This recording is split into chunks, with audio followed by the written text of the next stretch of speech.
Welcome back to the Football Terrace. Hit the like button. Please make sure you're subscribing to the Terrace as well. The Man United takeover is dominating the sporting headlines, and there is so much to digest because there's so much going on. So much going on surrounding this situation. And much of it feels like propaganda. It feels to me from the inside of this as a Man United fan, it already feels like there is disaster looming. Now, I know there will be some United fans straight away off the bat, 40 seconds into this video, will say, be positive, Terry. Maybe the worst won't happen. Why have you got to be so negative about your club? I don't want to be. I don't want to be. But I don't trust the Glazers as far as I could throw them.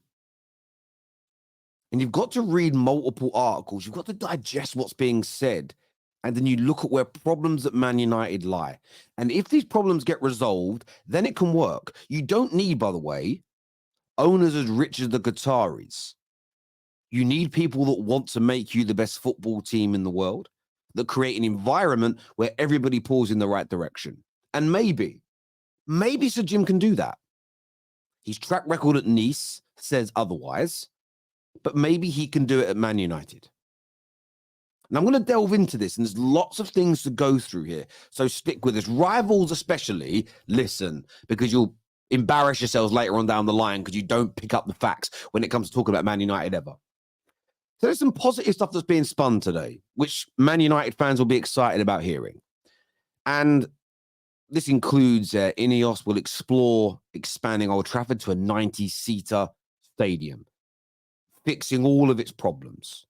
Now, this is something I want, and if this is true, if this is what part of their investment is going to include, then I'm all for this, and I'll praise it as an individual act within the process. And it's something to be excited about, I agree. There's also the talk of Michael Edwards or Paul Mitchell coming in almost instantly as the new sporting director. Two of the best individuals in world football. Again, something Man United fans have been screaming out for a long time. We need to improve infrastructure. We need proper football minds, the best possible in class in the club running things. This is, and I'm not going to, this is all music to my ears. 110%. It is. But we need to make sure it happens. And I'll come back to this in a moment and why it's key. There's also a lot of talk today when you read the Athletic article that Sir Jim Ratcliffe is not concerned about immediate control of United's business arm. That's the commercial element. And I think the reason he's not that worried about that is because he knows that element of the club currently is the number one focus of the Glazers. So they are going to take care of that. They're not going to damage that element.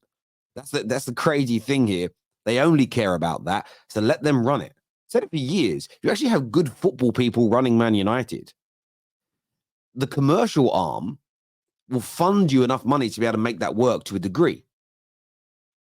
But he is they are saying that he is going to look to negotiate a mechanism to eventually purchase the majority of the shares to complete a full takeover. Now, that is the promise now. And again, we don't know whether that's true or not. I'll take their word and say, okay, but there has to be a plan. If they never get majority control, then we know how this is going to end up. But this is a standard that we have to hold the Glazers and Sir Jim Ratcliffe to. 110% we need to do that. But there are lots of questions that need to be answered. And you're never going to get full detail of exactly how they're operating because it is a private company and they don't need to divulge everything. Companies don't need to do that, especially unregulated businesses. But there are lots of questions that we need to know. Okay? What does the distribution of funds look like? So the money coming in from the investment, where is it going to be spent? Will debt be paid off? And the reason why asking whether debt will be paid off is key is talking about debt seems to offend the Glazers because part of the Times reporting said that the way Sheikh Jassim's promised to restore Man United to its former glories and be completely debt-free was publicly pushed out by the Sheikh. There is talk that is one of the reasons why the Glazers didn't want to do business with them. They felt offended by the way the Sheikh's team publicly spoke about the problems at Man United, that we're not at our best, that we are riddled with debt, and that those things are hindering us. So my question is if Ineos are going to try and come in and remove the debt and improve the infrastructure and also try to get the club back to its past glories, how much control are they actually going to hand over? Because it's the same if they're truly offended by this. Because there is part of me that does think that the Glazers are so deluded that they can't see these problems that they've created at the football club. So these questions have to be answered. We also need to understand what Glazers are going, who's going to remain on that board, who gets moved out of that board, and what implications is that going to have? And the reason that I say that, and this is why I'm worried about this takeover. By the way, let me reiterate again, 5 minutes, 46 seconds in. I want this to work. 1000%. I am skeptical. I am concerned. It's not my preferred buyer. Equally, it's not my preferred method. So I'm already skeptical. I'm already concerned, but I want it to work. But this is why I don't trust Man United. This next segment is painful to me. And out of all the articles that have been circulated in the last few days, this one here has gone, this element's gone under the radar. Fans aren't really talking about it.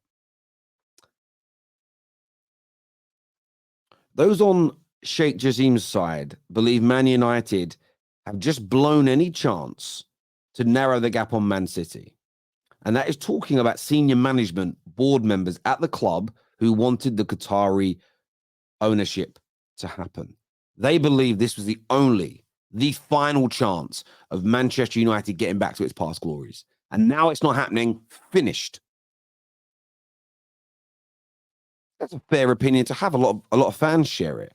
But how many of those people whose backs are now up are remaining at the club under Sir Jim, and are they dedicated? And I ask that because if you continue to read the article, the same senior Man United management who thought they were far more likely to keep their jobs following a Sheikh Jassim takeover than after an Ineos one, most felt like Sir Jim Ratcliffe would quickly install a number of allies in key roles, and then those individuals would be gone. Now, I didn't want Sir Jim. However, I want the best for my football club. And this is the biggest red flag I've read. I've read the Times, the Athletic. I've read this here by Mike Keaton. This scares me. And this sounds like Man United. They may have wanted the Sheikh, but did they want the Sheikh because they genuinely believed he was going to get us back to our former glories? Or did they believe through their meetings with the Qataris that their jobs were safe? Where with Sir Jim Ratcliffe, they're like, hang on a minute, though. His plan is to move us on. I'm going to lose my job. My income is more important than Man United. And I understand from their point of view why it is. My job is more important than Man United because I've got to feed my kids. I've got a mortgage to pay. I understand it. But we need people in the club whose only interest is making Man United better. And already now you can see the beginning of another civil war, an internal conflict, a problem brewing. And it's happening and being done in plain sight. But the fighting and the battling is not about Man United becoming a great football team again. It's about, what about my job? It's happening at the moment when it comes to Ten Hag.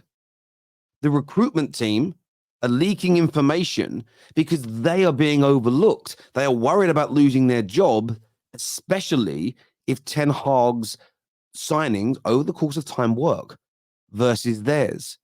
They are not trying to make the club better.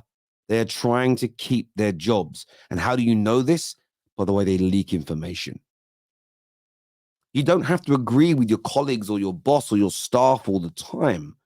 But if you work as one with energy to make a new process, a new method, you may get a new boss. Maybe you wanted the job and you were overlooked. And I can only speak through personal experience. My outlook on life was to still be a success. Not so, I'm going to screw him over because I'm unhappy that I didn't get what I want. That is the attitude of insubordinate, poor, bad-minded people who are so self-centered and narcissistic, whatever they touch will be destroyed. And we have too much of that internally at Man United. So I do hope that if Sir Jim comes in, the people he removes are individuals that are not on board, or at least willing to give 100% energy to achieving success. And that's where I will defend Sir Jim. He needs to now get the stadium improved. He needs to bring in the best of class. He needs to ensure that player power is eradicated. This needs to happen. But Man United fans, don't be suckered in with these headlines that the internal people at the club wanted the Qataris more and now the club's doomed. And the reason I say that is because it's disingenuous. We wanted that, and they know this. They know it. They know it's going to ring, ding, ding, ding, ding, ding, ding, ding. It's going to ring a bell in your head. Yeah, I agree. Read the articles. Why? Because they think that's how they're going to keep their jobs. They are using you. They are using you.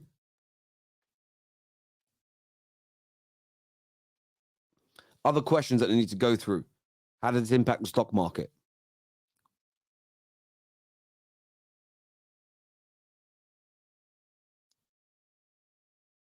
Is the mechanism to buy the club fully achievable? Can the Glazers pull out at any moment? Can they sell any of their remaining 75% to any other parties in this process? These are all serious questions that need to be answered. How are Ineos funding this? Is more debt being placed upon the club? If they're borrowing the money from banks, and as per their original bid, the Ineos is going to pay that debt, is that set in stone? Is there a shareholder document? Is there an official legal piece of paper, legislation surrounding this? That Man United as a football club, as an entity, will have zero liability forever to pay this.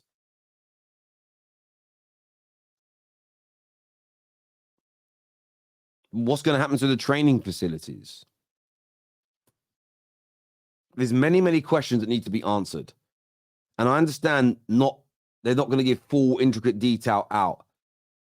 But you can already see through these articles that civil conflict is brewing internally. And maybe that's natural in such a dramatic merger, if you like. People scuttling around, excuse the pun, like rats, protecting themselves over the football club. Will he have genuine control? Will he have autonomy over the footballing element? And how quickly can he exercise a mechanism to take full control of the club? Because if we don't get straight answers on this, that tells me there is not a straightforward process. And if there's not a straightforward process when it comes to the Glazers, this will end in disaster. Mark my words. I do not want that to happen. I want this to be successful. With every fiber of my football being, I want this to work, especially as rivals are laughing. Ha ha, you're done. No way back now. Club's going to be dissolved in 10 years. This is great news. You're finished. I don't want that to happen. I'm fearful it may, but I don't want it to come to fruition. But we need to know and understand what's going on so we can hold them to account in a timely and concise manner. And actually it enables us to get behind the right people. Debt management. Who is on the board? What do the takeover mechanisms look like? How much money is being injected into the club? What's going to happen to the stadium? Who is going to be on this board? What of the training facilities? And even as early as January, how is this going to impact us improving this squad further and moving out more dead wood? All of these things are needed to get Manchester United back to the peak of our powers. Leave us your comments below. Subscribe to the Football Terrace, and I'll see you all again soon. Peace.